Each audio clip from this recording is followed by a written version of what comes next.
magandang balita is gradually nagha-hire na sila. Kasi nagkakakuha na naman sila ng mga orders. But not all have been taken back yet. So ito'y project ng government to offer alternative source of income. Sa palagay ko nga kung hindi na sila bumalik at nag-succeed sila sa pagnenegosyo, baka mas marami pa silang ma-earn. So we have planned for a program where we will conduct 50 training courses, and we will just wait for PESA to give us the places where we will conduct it.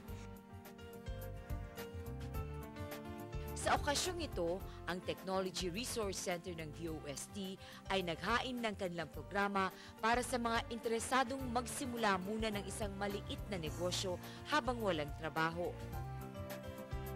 Kung saan makikita ng mga participants kung ano-ano yung business opportunities na pwede nilang puntahan. And this is a sort of a training needs assessment na malalaman natin kung ano yung mga hilig ng mga participants natin at ano yung pwede nilang puntahang mga businesses na pwede namin i-offer na training program. Nagkaroon din ng isang magnegosyo forum bukod sa naging paglulunsad ng programa. Dito na ipaliwanag ang alternatibo sa pagiging empleyado at pagkakaroon ng sariling kabuhayan kapag nawala ng trabaho sa panahong ito ng financial crisis.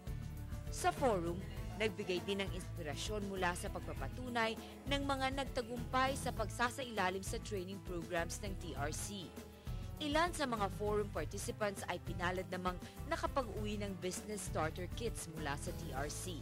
Ito ay isang pagkakataon na masubukan nilang makapagsimula na agad ng isang maliit na negosyo kapag sila'y natuto.